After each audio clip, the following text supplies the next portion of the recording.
तुझे उस कौम ने पाला है आगोश मोहब्बत में, कुचल डाला था जिसने पाँव में ताजे सरेदारा। आज के इस प्रोग्राम का मेहमान भी कुछ ऐसा ही है। इरफान रमज़ान में मेहमान रमज़ान इस वक्त आपको मिलवा रहा है एक ऐसे शख्स के नौजवानों की उम्मीद है, मजलूमों की आवाज़ है, और फिर उसने बहुत सारे मसाइल का हल अपनी ज़ात में ढूंढ निकाला है। वो महफिल में उस शमा की मानंद जो रोशन रहती है, शिकायत नहीं करती, बल्कि मैं तो इस तरह से भी कह सकता हूँ कि पंगेबाज। हर चीज़ में जहाँ पे कुछ गलत हो रहा है वहाँ पे हक की आवाज़ बुलंद करने के लिए मौजूद है JDC यानी ज़फ़र अब्बास। अस्सलाम वालेकुम वरहमतुल्लाह। कैसे मिजाज? आप खैरियत से? खैरियत से, ठीक ठाक है। आप तशरीफ फरमाएं, आपसे बड़ी सारी गुफ्तगू हमने करनी है, बड़े सवालात भी करना है। एक वीडियो है JDC की अब तक की खिदमात और उनको एक नजराना पेश किया, यानी सारी सर्विसेज आपके सामने।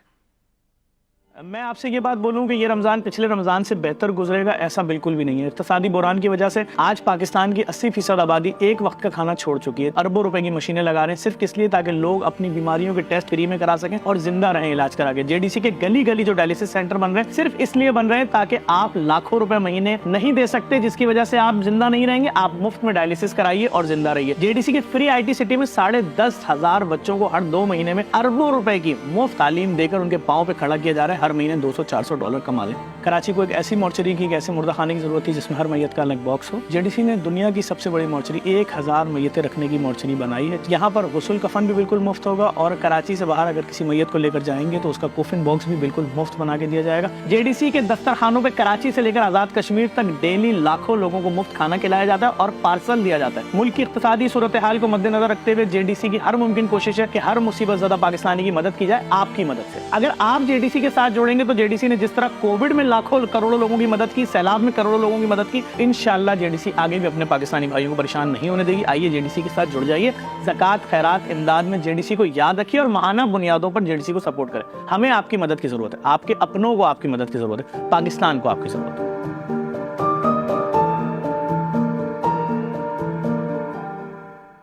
हमें आपकी मदद की ज़रूरत है, आपके अपनों को आपकी मदद की ज़रूरत है, क्योंकि दुनिया भर की इमदाद तो इन्होंने करनी है, ठेका इन्होंने उठाया हुआ। जिनकी जिम्मेदारी है वो जिम्मेदारी ना निभाएं, ये उठाएं तो फिर इनको भी कोई हौसला दे, हिम्मत दे। ज़फ़र अब्बास साहब, क्या चाहिए आपको इस मुल्क से, क्यों इतनी खिदमत करते हैं? असल में लाजमी बात है, यहाँ पैदा हुए हैं, हमारा मुल्क है, लोगों की महरूमियाँ देख के अफसोस होता है, दिल कुड़ता है जब कोई शख्स आके बोलता है कि मेरे बच्चे की मैयत 3 दिन से रखी हुई, दफनाने के पैसे नहीं हैं, और जब जाके मालूम करते हैं वाकई सच होता है। और सफ़ेद पोश लोग हैं, कैसे किसी के आगे हाथ फैलाएंगे। और कितनी बड़ी मुसीबत की बात है कि इंसान का जिगर गोशा, उसका बेटा, उसकी औलाद मर जाए बीमारी में और उसके पास दफनाने के 25,000 रुपये ना हो, और कोई ऐसी जगह ना हो जहाँ वो जाए और सरकारी के उसको कब्र के पैसे मिल जाएं, दर दर की ठोकरें खा रहा हो। तो ये सब हालात जब आप देखेंगे तो क्या करेंगे? ऐसे ही है। अगर आपको लोग भरोसा करते हैं, आपकी आवाज़ सुनते हैं, खुदा ने आपकी ज़बान में ज़रा सी भी तासीर दी तो आप फिर यही करेंगे कि आओ यार एक फ्री कब्रिस्तान बना देते हैं। वाह, जैसे कि आप कर रहे हैं। अभी एक सरखाना आपने बनाया है, हमने सरखाना भी दुनिया का सबसे बड़ा सरखाना बना दिया 1000 मैयतों का। देखें, कोई भी वाक़या होता है, जहाज़ गिर गया, सही है, अब एक ऐसे मुर्दा खाने की जरूरत है यहाँ सिंगल बॉडी रखी जाए। बॉडी जली हुई है, स्लिप हो रही है, गिर रही है बार बार। अगर बॉडी पे बॉडी रखी जाएगी, जब बॉडी गिरेगी तो उसकी नाक टूटेगी, चर्बी बाहर आ जाएगी। बेटा बोलेगा सुबह पापा की बॉडी देखी थी, उनकी तो नाक थी, क्योंकि शक्ल तो है ही नहीं, हर सारी जली हुई बॉडियाँ एक जैसी हैं। पहले ही शिनाख्त किससे हो रही है? बेल्ट से शिनाख्त हो रही है, किसी की दांत से शिनाख्त हो रही है, किसी अंगूठी से शिनाख्त हो रही है। उसमें भी अगर बॉडी पार्ट्स टूटते चले जाएं कि जी वो तो हमारी बहन की बॉडी थी, उसकी गोद में बच्चा भी था जला हुआ, वो बच्चा कहाँ गया? अच्छा भाई, बॉडी गिरी थी, बच्चा अलग गिर के टूट गया या क्या हो गया? तो हमने कहा ऐसा मुर्दा देखें, कराची में 1600 लोग डेली अपनी मौत मरते हैं। 1600 5 करोड़ की आबादी का शहर है। अब अगर यहाँ पर एक मुर्दा खाना भी नहीं होगा 1000, 2000, 3000 मैयतों का, तो क्या होगा? रात में इंतकाल हुआ है, दफनाना है दिन में जोहर में, या रात में इंतकाल हुआ है, बेटी आ रही है अमेरिका से, इकलौती औलाद है, बोली बाप को देखूंगी, उसके बगैर नहीं दफनाना, तो 2 दिन तो बॉडी रखनी है आपको। और इसकी आप कोई फीस भी नहीं लेते? नहीं, ना मैयत रखने की फीस है, ना गुस्ल की फीस है, ना कफन की फीस है, ना मैयत बसें खरीदी हैं हीनो कंपनी से, एक बस करोड़ों रुपए की है। मगर आप शायद मैयत की लाश पे तलाश करते होंगे, जी शिया है, सुन्नी है, वाबी बरेलवी, ऐसा करते हैं आप? हमारे JDC वो वाहिद इदारा कह लें जो ईदी के लाइन पे चल रहा है। हमने आज तक किसी से पूछा ही नहीं है। यही तो तकलीफ है लोगों को कि भाई जब मतलब एक सिस्टम है ना कोई, अब भाई हमने क्लियर बोला कि हम ईदी वाली लाइन पे चल रहे हैं। भाई एक औरत आ रही है, बोली मेरा शौहर मर गया, मैं इद्दत में थी, इद्दत छोड़ के उठी हूँ, आज चौथा दिन है, मेरे बच्चे भूखे हैं 2 दिन से, तो मेरे लिए इतना बहुत है कि ये एक बेवा है और इसके बच्चे यतीम हैं। नहीं पूछते किससे मजहब? हमने आज तक नहीं पूछा। यही इसी पे तो हमारे खिलाफ प्रोपेगेंडे होते हैं। लोग क्यों कहते हैं जी ये इदारा, ये इस कम्युनिटी का? बात ये है कि ऐसा सिस्टम होगा ना। अब जब वो देखते हैं कि एक ऐसा इदारा है, बहुत सारे इदारे होंगे हो सकता है, लेकिन ये तो पूछते ही नहीं थे कि हमने सैलाब में लाखों बोरे राशन दिया, तो क्या बोरों पे प्रिंट किया हुआ था कि ये मुस्लिम का बोरा है, ये गैर मुस्लिम का बोरा है, ये सुन्नी का है, ये शिया का है, ये महाजिर का है, ये सिंधी का है, पंजाबी का? नहीं, सबको, बहुत और खूब। हमने तो खुला काम किया आज तक। सबसे बहुत सारे अच्छे काम आपने किए हैं। अभी ये रैपिड से सवाल आते हैं मेरे, सबसे अच्छा काम जिसको करने के बाद दिल बड़ा सबसे अच्छा काम, यानी सारे अच्छे काम। देखिए हमारे हर काम, अभी सुबह मैं सैरी करा के आ रहा हूँ ना लोगों को, देखिए हमारी सैरी जीडीसी की दुनिया की पहली सैरी थी, जो अवामी सैरी थी, जिसमें 40-40 हज़ार लोग खाना खाते थे। मैं पहली रमज़ान को हंसते हुए लहकते हुए वीडियो बनाता था।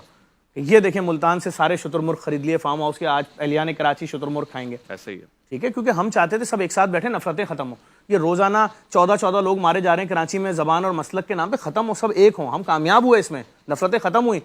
आज जी बकरे की मंदी है, तुम दुकान पे सिर्फ देख सकते हो, खा नहीं सकते खरीद के, आओ। वो एक अलग जज्बा था, लोग खुश होते थे, हंसते थे। अभी मैं पहली रमजान को लाइव वीडियो जब बना रहा था, आप मेरी लाइव वीडियो देख लें, मैं 5 दफा उस वीडियो में मेरी आवाज बंद हो गई। क्यों? मैं रोया हूं कैमरा हटा के। वजह? अरे जिसका चेहरा देख रहा हूं, पूरी पूरी फैमिली आई हुई है, और चेहरों से वो तासुर मिल रहा है कि उन्होंने अपने बच्चों को बोला कि बेटा चलो सैरी कर लो, नहीं तो पूरे दिन भूखे रहना। घर में हर बर्नी खाली है, दाल की बर्नी खाली है, चीनी की खाली, चावल की खाली, आटे। भाई देखें हुक्मरानों को आपकी क्या फिक्र है यार, वो सोच ही नहीं रहे कि हमने 850 रुपए में जो 5 किलो आटा आता था, हमने 30 किलो आटा आता था, 5 किलो कर दिया। अल्लाह। हर 40,000 रुपए कमाने वाला आदमी दूसरी तारीख को भीख मांग रहा है। क्यों? 25,000 रुपए उसके फ्लैट का रेंट चला जाता है 2 कमरे का, 15,000 के इलेक्ट्रिक ले लेती है। अब बचा क्या? दर्द ही दर्द बचा, और दर्द के सिवा क्या है? ना कोई दवा करने वाला, ना कोई दावा करने वाला जो दर्द को निजात की तरफ। यार ओवैस भाई एक बात बताएं, क्या आपने सोचा है आजकल सिक्योरिटी गार्ड सड़कों पे क्यों सो रहे हैं? नहीं। एक नया ट्रेंड शुरू हुआ है कि जिधर देखो एक बंदे ने थैली के अंदर एक थैली रखी हुई है उसके सिराने, उसमें उसका यूनिफॉर्म है, ऐसे ही फुटपाथ पे, पार्कों में, मस्जिदों के बाहर सो रहे हैं। कौन है ये? सिक्योरिटी गार्ड है। 12,000 रुपए तनख्वाह मिलती है।